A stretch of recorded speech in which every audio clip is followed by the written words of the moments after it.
कर्पूरगौरं करुणावतारं संसारसारं भुजगेन्द्रहारं सदा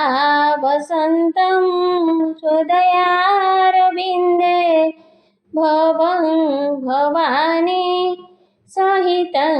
नमामि। नीलाम्बुजश्यामलकोमलाङ्गं सीतासमारोपितवामभागं पाणौ महासायकचारुचापं नमामि रामं रघुवंशनाथं नमामि रामं रघुवंशनाथम्। शिव सहस्रनाम स्तोत्र। ध्यानं शान्तं पद्मासनस्थं शशिधरमुकुटं पञ्चवक्त्रं त्रिनेत्रं शूलं वज्रं च खड्गं परशुमभयदं दक्षभागे वहन्तं नागं पाशं च घण्टा प्रलयहुतवहं शाङ्कुशं वामभागे नानालङ्कारयुक्तं स्फटिकमणिनिभं पार्वतीशं नमामि। स्तोत्रम्। ॐ स्थिरस्थाणो प्रभुर्भीम प्रवरवरदवरः सर्वात्मा सर्वविख्यातः सर्वः सर्वकरभवः जटी चर्मी शिखण्डी च सर्वाङ्ग सर्वभावनः हरश्च हरिणाख्यश्च सर्वभूतहरः प्रभु प्रवृत्तिश्च निवृत्तिश्च नियतः शाश्वतध्रुवः श्मशानवासी भगवान् खच्चरगोचरर्धनः अभिवाद्य महाकर्मा तपस्वी भूतभावनः उन्मत्तवेषप्रच्छन्नः सर्वलोकप्रजापतिः महारूप महाकाय वृषरूप महायशः महात्मा सर्वभूतात्मा विश्वरूप महाहनुः लोकपालन्त्रहितात्मा प्रसादहयगर्दभिः पवित्रं च महांश्चैव नियमाश्रितः सर्वकर्मा स्वयंभूत आदिरादिकरनिधिः सहस्राख्य विशालाख्यः सोमनक्षत्रसाधकः चन्द्रः सूर्यः शनिः केतुर्ग्रहपतिर्वरः अत्रिरत्र्या नमस्कर्ता मृगबाणार्पणनघः महातपा घोरतपा अदीनदीनसाधकः संवत्सरकरमन्त्रः प्रमाणं परमं तपः यज्ञयज्ञ महाबीज महारेता महाबलः सुवर्णरेता सर्वज्ञ सुबीज बीजवाहनः दशबाहुस्तनिमीश नीलकण्ठ उमापतिः विश्वरूपः स्वयं श्रेष्ठ बलवीरबलगणः गणकर्ता गणपतिर्दिग्वासाकामयेव च मन्त्रवित् परममन्त्रः सर्वभावकरहरः कमण्डलुधर धनि बाणहस्तः कपालवान् अशनि शतघ्नि खड्गी पट्टिणी चायुधि महान् श्रुवहस्तः स्वरूपश्च तेजस्तेजस्करनिधिः उष्णीषी च सुवक्त्रश्च उदग्रविनतस्तथा दीर्घश्च हरिकेशश्च सुतीर्थकृष्ण एव च शृगालरूपसिद्धार्थ मुण्डः सर्वशुभङ्करः अजश्च बहुरूपश्च गन्धधारी कपर्द्यपि ऊर्ध्वरेता ऊर्ध्वलिङ्ग ऊर्ध्वशायी नभस्थलः त्रिजटी चिरवासाश्च रुद्रः सेनापतिर्विभुः अहश्चर नक्तञ्चरस्तिग्मन्यो सुवर्चसः गजः दैत्यः काल लोकधाता गुणाकरः सिंहशार्दूलरूपश्च आर्द्रचर्माम्बरावृतः कालयोगी महानादः सर्वकामचतुष्पथः निशाचरः प्रेतचारी भूतचारी महेश्वरः बहुभूत बहुधरः शोर्भानुरमितगतिः नृत्यप्रिय नित्यनर्त नर्तक सर्वलालसः घोरमहातपः पाश नित्यगिरिरुहनभः सहस्रहस्तविजय व्यवसाय यतन्द्रितः अधर्षणात्मा यज्ञः कामनाशकः दक्षयागापहारी च सुसह मध्यमस्तथा तेजोपहारी बलः मुदितोऽर्थजितवरः गम्भीर घोष गम्भीर गम्भीर बलवाहन न्यग्रधरूप न्यग्रध वृक्षकर्णस्थितिविभुः सुतीक्ष्णदशनश्चैव महाकाय महाननः विश्वक्सेन हरिर्यज्ञः संयोगापितवाहनः तीक्ष्णतापश्चर्यस्य सहायकर्मकालवित् विष्णुप्रसादितो यज्ञः समुद्रबडवामुखः हुतासन सहायश्च प्रशान्तात्मा हुतासनः उग्रतेजा महातेजा जन्यविजयकालवित् ज्योतिषामयनं सिद्धि सर्वविग्रह एव च शिखिमुण्डी जटी ज्वाली मूर्तिजो मूर्धगबली वेणविपणविताली खलिकालकटङ्कटः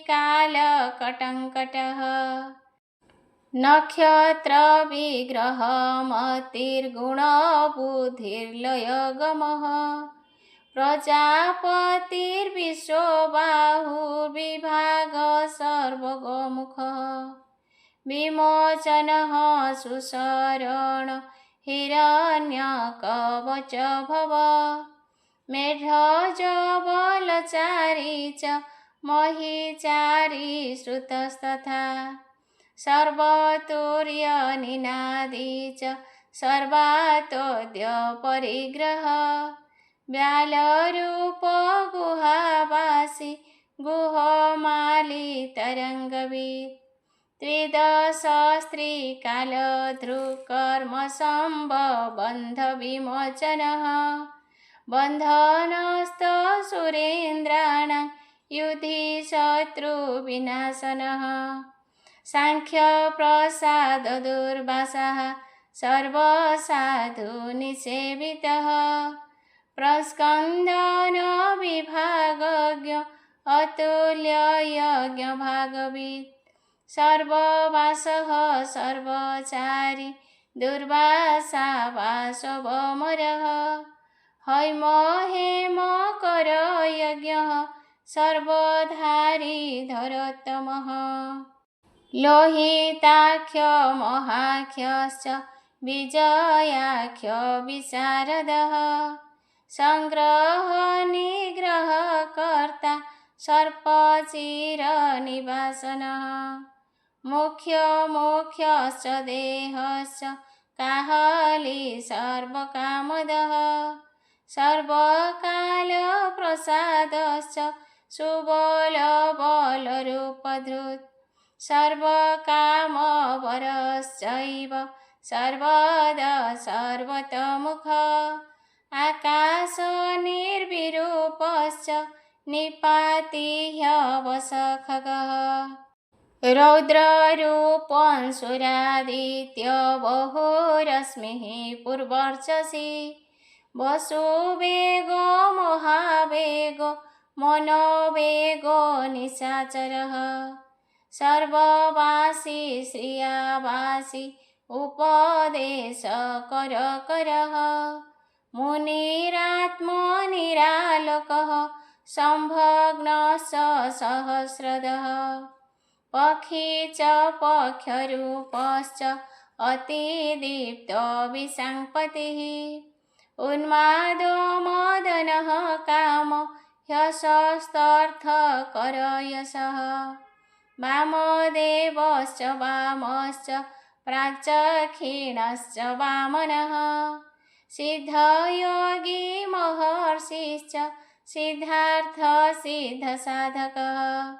भिक्षुश्च भिक्षुरूपश्च विपणमृदुरव्ययः महासेनो विशाखश्च षष्टिभागो गवाङ्पतिः वज्रहस्तश्च विष्कम्भि चमूस्तम्भन एव च वृतावृतकरस्ताल मधुर्मधुकलोचनः वाचस्पत्य वाचसन नित्यमाश्रमपूजितः ब्रह्मचारी लोकोचारी सर्वचारी विचारवित् ईशान ईश्वरः काल निशाचारी पिनाकवृत् निमित्तस्थ निमित्तं च नन्दिर्नन्दिकरहरिः नन्दीश्वरश्च नन्दी च नन्दन नन्दिवर्धनः भगहारी निहन्ता च कालो ब्रह्मा पितामहः चतुर्मुख महालिङ्ग चारुलिङ्गस्तथैव च लिङ्गाध्यक्ष सुराध्यक्ष योगाध्यक्ष योगावः बीजाध्यक्ष बीजकर्ता अध्यात्मानुगतबलः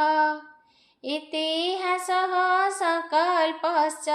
गौतमोऽथ निशाकरः दम्भ ह्यदम्भ वैदम्भ वशेवशकरः कलिः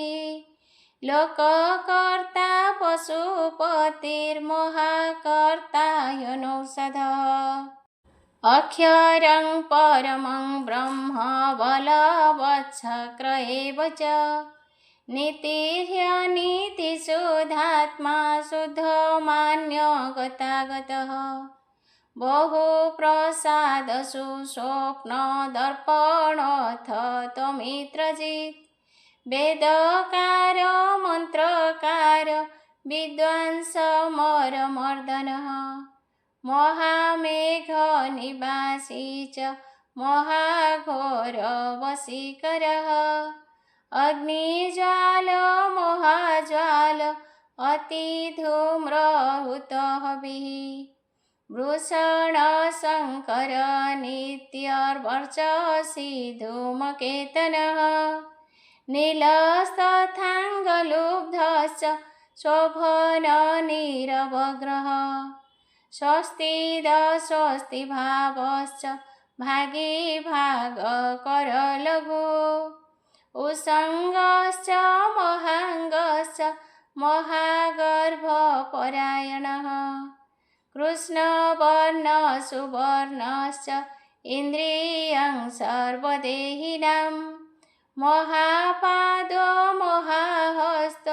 महाकाय महायसा महामूर्धा महामात्र महानेत्र निशालयः महान्तक महाकर्ण मोहोष्ठश्च महाहनु महानाश महाकम्बुर्महाग्रीव श्मशानभाग महावक्ष्या मोहरस्क ह्यन्तरात्मा मृगालयः लम्बनलम्बितोष्ठश्च महामायः पयनिधि महादन्त महाद्रष्ट महाजिह्व महामुख महानख महारोम महाकेश महाकटः प्रसन्नश्च प्रसादश्च प्रत्ययगिरिसाधनः स्नेहनश्चैव अजितश्च महामुनिः वृक्षाकार वृक्षकेतुरनलवायुवाहनः गण्डली मेरुधामा च देवाधिपतिरेव च अथर्वर्षिषसामास्य ऋक्षसहस्रामिते क्षणः यजुः पादभुजगुह्यः प्रकाशजङ्गमस्तथा अमोघार्थप्रसादश्च अभिगम्य सुदर्शनः उपकारः प्रियः सर्वकनककाञ्चन छविः नाभिर्नन्दीकरो भाव पुष्करस्थपतिः स्थिरः द्वादशसहस्रासनसाद्य यज्ञसमाहितः नक्तं कलिश्च कालश्च मकरकालपूजितः सगणगणकारश्च भूतवाहनसारथी भस्मशय भस्मगोप्त्रा भस्मभूतस्तरुर्गणः लोकपालस्तथा लोकमहात्मा सर्वपूजितः शुक्लस्त्रीशुक्लसम्पन्न शुचिर्भूतनिसेवितः आश्रमस्थ क्रियावस्थ विश्वकर्ममतिर्वरः विशालशाखस्ताम्रोष्ट यम्बुजालसुनिश्चलः कपिलकपिश शुक्ल आयुश्चैव परोपरः गन्धर्वह्यदितिस्त्रार्क्ष्य सुविज्ञेय सुशारदः परशोधायुध देवो ह्यनुकारी सुबान्धव तुम्बवीण महाक्रोध ऊर्ध्वरेता जलेशय उग्रवंशकर वंशनादह्यनिन्दितः सर्वाङ्गरूपमायावी सुहृदह्यनिलोनलः बन्धनबन्धकर्ता च सुबन्धनविमोचनः स यज्ञारिः सकामारिर्महादष्ट्रमहायुधः बहुधा निन्दितः सर्वशङ्करशङ्करधनः अमरेश महादेव विश्वदेव सुरारिहा अहिर्वृद्ध्यनिलाभश्च चेकितानहविस्तथा अजैकपाचकापाली त्रिशङ्कुरजितः शिवः धन्वन्तरी धूमकेतुः स्कन्धवैश्रवणस्तथा धाता शक्रश्च विष्णुश्च मित्रस्त्रष्टा ध्रुवधरः प्रभाव सर्वगो वायुरयमा सविता रविः उषङ्गुश्च विधाता च मान्धाता भूतभावनः विभुर्वर्णविभावी च सर्वकामगुणावः पद्मनाभो महागर्भश्चन्द्रवक्त्र नीलनलः बलवांश्च प्रशान्तश्च पुराणपुण्यचञ्चुरी कुरु कर्ता कुरु वासी कुरु भूतगुणौषधः सर्वाशय दर्भचारी सर्वेषां प्राणिनां पतिः देवदेवः सुखासक्तः सत्स सर्वरत्नवित् कैलासगिरिनिवासी च हिमवद्गिरिसंश्रयः कुलहारी कुलकर्ता बहुविद्य बहुप्रदः वणिजवर्धकी वृक्ष वकुलचन्दनच्छन्दः सारग्रीव महाजत्रुरलोलश्च महोषधः सिद्धार्थकारी सिद्धार्थ छन्दव्याकरणोत्तरः सिंहनाद सिंहद्रष्ट सिंहग सिंहवाहनः प्रभावात्मा जगत्कालस्थालो लोकहितस्तरुः सारंग नवचक्रांग केतुमाली स्वभावनः भूतालय भूतपतिरहरात्रमनिन्दितः बाहिता सर्वभूतानां निलयश्च विभुर्भवः अमोघ संयत ह्यस भोजन प्राणधारणः धृतिमान् मतिमान् दक्ष सकृतश्च युगाधिपः गोपालिर्गोपतिग्रामो गोचर्मो वसनहरिः हिरण्यबाहुश्च तथा गुहापालः प्रवेशिनां प्रकुष्ठारिर्महाहर्षजितकामो जितेन्द्रियः गान्धारश्च सुबासश्च तपःसक्तरतिर्नरः महागीतो महानृत्य ह्यप्सरगणसेवितः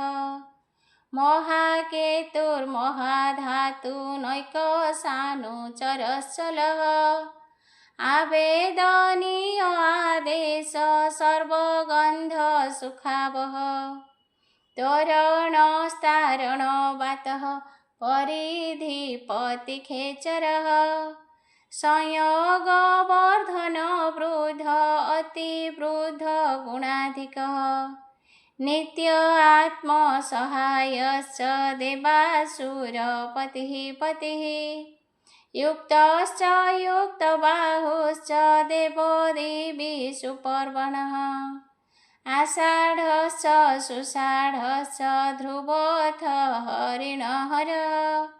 वपुरावर्तमानेभ्यो वसुश्रेष्ठ महापथः शिरोहारी विमर्शश्च सर्वलक्षणलक्षितः अक्षश्च रथयोगी च सर्वयोगी महाबलः समान्माय समान्नाय तीर्थदेव महारथः निर्जीव जीवन मंत्रः शुभाख्य बहुकर्कशः रत्नप्रभूतरक्तांग महार्णवनिपानवित् मूलं विशालमृत व्यक्ताव्यक्तस्तपोनिधिः आरोहणधीरोहश्च शीलधारी महायशा सेनाकल्प महाकल्प योग योगकर हरिः युगरूप महारूप महानागहनवध न्यायनिर्वपणः पादः पण्डित ह्यचलोपमः बहुमालो महामलः शशिहरसुलोचनः विस्तारलवणकूप स्त्रीयुगसफलदयः त्रिलोचन विषन्नाङ्ग वणिविध जटाधर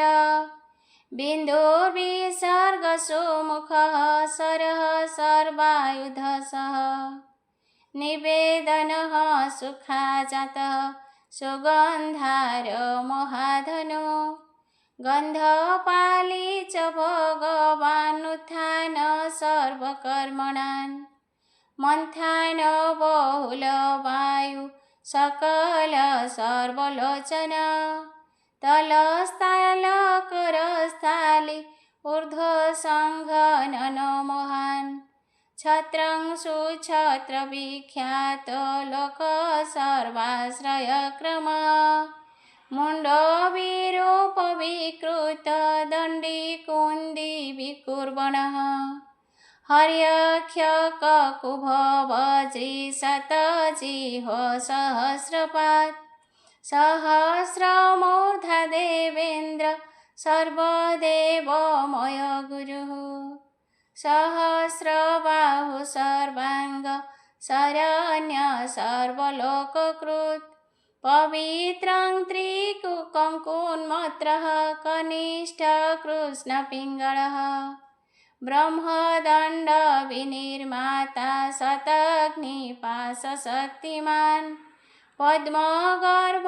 महागर्भ ब्रह्मगर्भ जलभवः गभस्त्री ब्रह्मकृत्स्मि ब्रह्मविद्ब्राह्मणगतिः अनन्तरूपनैकात्मा तिग्मतेजः स्वयंभुवः ऊर्ध्वगात्मा पशुपतिर्वातरङ्घा मनोजवः चन्दनी पद्मनालाग्र सुरभ्युत्तरणनरः कर्णिकार महास्रगी निरमौलिः पिनाकधृत् उमापतिरुमाकान्त जाह्नवीधृतुमाधवः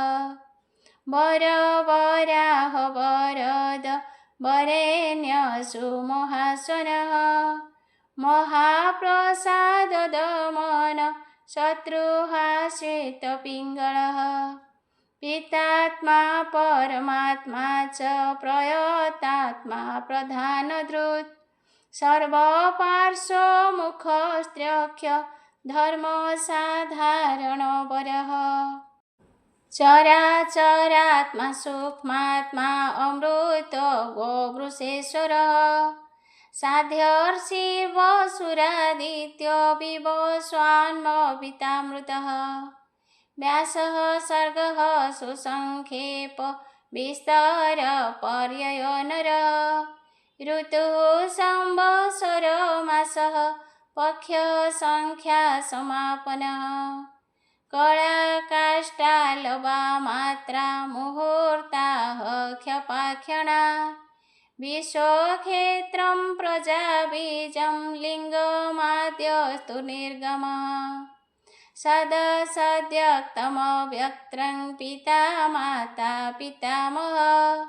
सर्गद्वारं प्रजाद्वारं मोक्षद्वारं त्रिविष्टपम् निर्वाणं लादनश्चैव ब्रह्मलोकः परागतिः देवासुरविनिर्माता देवासुरपरायणः देवासुर गुरुर्देवो देवासुर नमस्कृतो देवासुर महामात्र देवासुर गणाश्रयः देवासुर गणाध्यक्ष देवासुर गणाग्रणी देवातिदेव देवर्षिर्देवासुर वरप्रदः देवासुरेश्वर विश्व देवासुर महेश्वर सर्वदेवमयञ्चित्य देवतात्मात्मसम्भव उभि त्रिविक्रम वैद्य विरज नीरजमर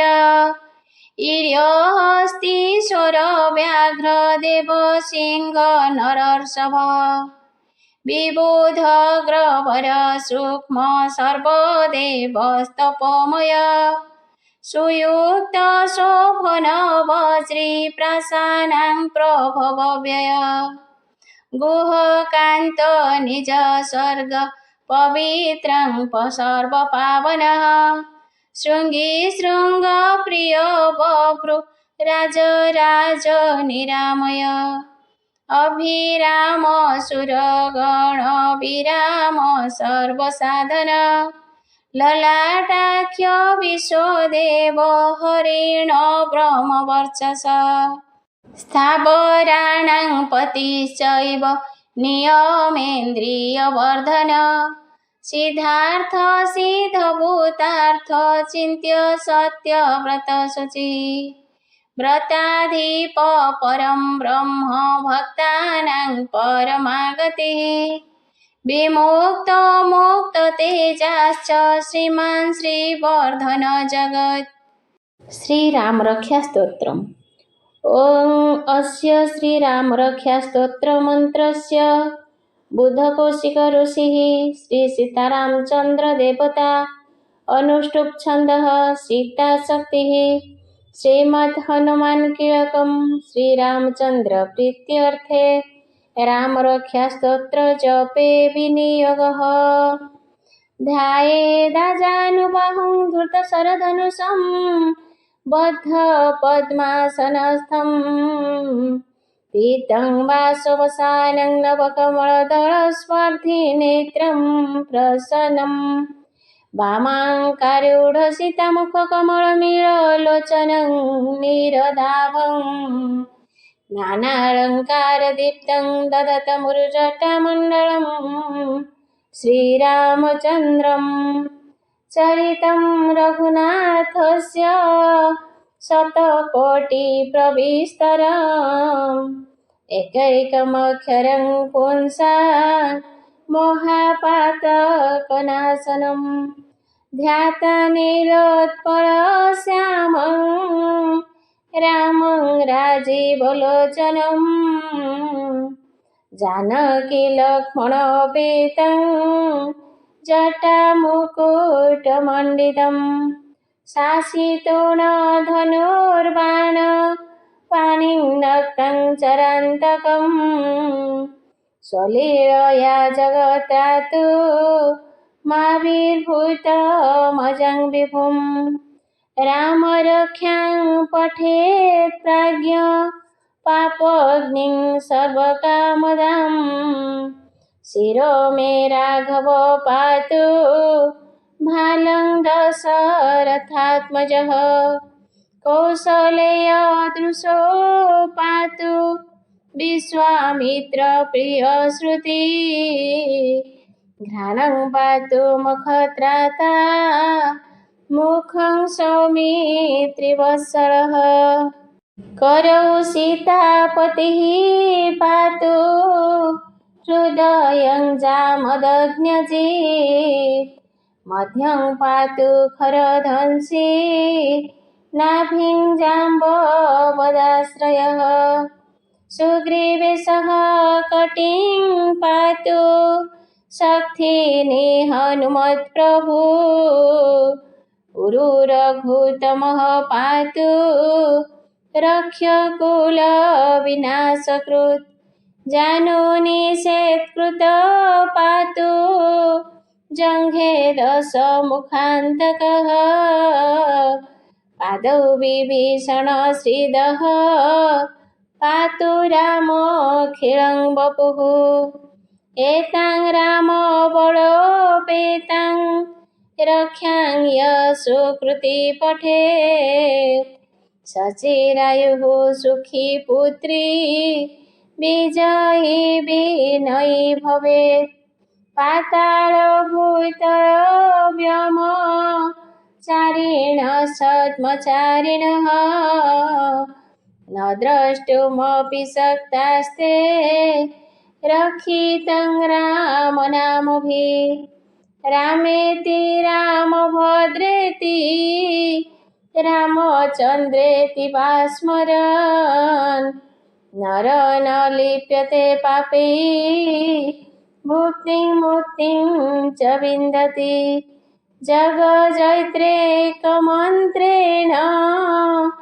रामो नाम्नाभिरक्षितम् यकण्ठे धारयेस्तस्य करस्था सर्वसिद्धयः वज्रपञ्जरनामिदं यो रामकवचं स्मरेत् अव्याहताज्ञ सर्वत्र लभते जयमङ्गलम् आदिष्टवान् यथा स्वप्ने राम रक्ष्यामि मां हरः तथा लिखितवान् प्रातः प्रबुधौ बुधकौशिकः आरामः कल्पवृक्षाणां विरामः सकलापदाम् अभिरामः स्त्रीलोकानां रामः श्रीमान् शनः प्रभु तरुणौ रूपसम्पन्नौ सुकुमारौ महाबलौ पुण्डरीकविशालाख्यौ चिरकृष्णाजिनाम्बरौ फलमूलासिनो दान्तौ तापसौ ब्रह्मचारिणौ पुत्रौ दशरथस्य तौ भ्रातरौ रामलक्ष्मणौ शरणौ सर्वसत्त्वानां श्रेष्ठौ सर्वधनुष्मतां रक्षकुलनिहन्तारौ त्रायेतं न रघुत्तमौ आत्मसज्जधनुषा विश्वस्पृशा वक्षया सुगनिसङ्गसङ्गिनौ रक्षणाय मम रामलक्ष्मणा वग्रतः पथि सदैव गच्छताम् संज्ञाधकवची खड्गी चापबाणधरजुबा गच्छन्मनरथानश्च रामः पातु स लक्ष्मणः रामदासरथीश्वर लक्ष्मणानुचर बली काकुत्स्थपुरुषपूर्णः कौसलेय रघुत्तमः वेदान्तवेद्ययज्ञेशः पुराणपुरुषोत्तमः जानकीवल्लभ श्रीमान् प्रमेय पराक्रमः इत्येतानि जपे नित्यं मद्भक्तश्रद्धया नित्यः अश्वमेधादिकं पुण्यं सम्प्राप्नोति न संशयः रामं दुर्वादलं श्यामं पद्माख्यं पीतवाससं स्तुवन्ति नाम विधिवेन ते संसारिण नरः रामं लक्ष्मणपूर्वजं रघुवरं सीतापतिं सुन्दरं काकुत्स्थं करुणार्णवं गुणनिधिं विप्रप्रियं धार्मिकं राजेन्द्रं सत्यसन्धं दशरथतनयं श्यामलं शान्तमूर्तिं वन्दे लोकाभिरामं रघुकुलतिलकं राघवं रावणहरिं रामाय रामभद्राय रामचन्द्राय मानसे रघुनाथाय नाथाय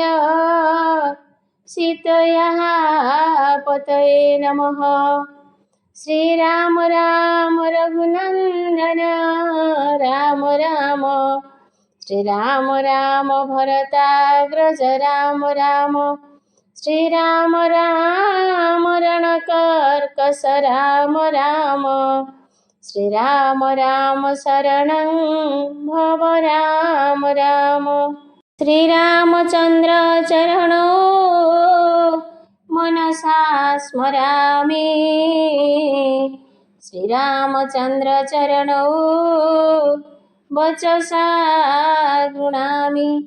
श्रीरामचन्द्र चरणौ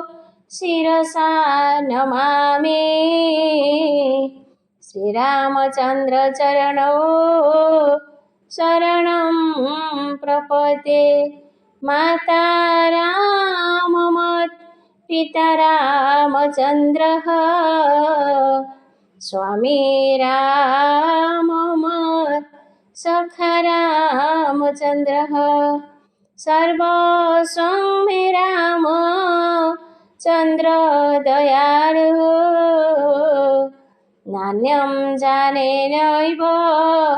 जाने न जाने दक्षिणे लक्ष्मणस्य वामे च जनकात्मजा पुरुत मारुतिर्यस्य तं वन्दे रघुनन्दनम्। लोकाभिरामं रणरङ्गधीरं राजीवनेत्रं रघुवंशनाथं कारुण्यरूपं करुणाकरन्तं श्रीरामचन्द्रं शरणं प्रपद्ये। मनोजवं मारुततुल्यवेगं जितेन्द्रियं बुद्धिमतां वरिष्ठं वातात्मजं वानरयूथमुख्यं श्रीरामदूतं शरणं प्रपद्ये। कूजन्तं राम रामेति मधुरं मधुराक्षरम् आरुह्य कविताशाखां वन्दे वाल्मीकिकोकिलम्। आपदम् अपहर्तारं दातारं सर्वसम्पदां लोकाभिरामं श्रीरामं भूय भूय नमाम्यहम्। भजनं भवबीजानाम् अर्जनं सुखसम्पदाम् तर्जनं यमदूतानां राम रामेति गर्जनम्। रामराजमणिः सदा विजयते रामं रमेशं भजे। रामेण विहता निशाचरचमू रामाय तस्मै नमः। राम नास्ति परायणं परतरं रामस्य दासोऽस्म्यहम्। रामे चित्तलयः सदा भवतु मे भो राम मामुद्धर। रामे रमेति रामेति रमे रामे मनोरमे सहस्रनाम तत्तुल्यं राम नाम वरानने। इति श्री बुद्धकौशिकमुनि विरचितं श्रीरामरक्षास्तोत्रं सम्पूर्णम्। श्रीराम जय राम जय जय राम। श्रीराम जय राम जय जय राम।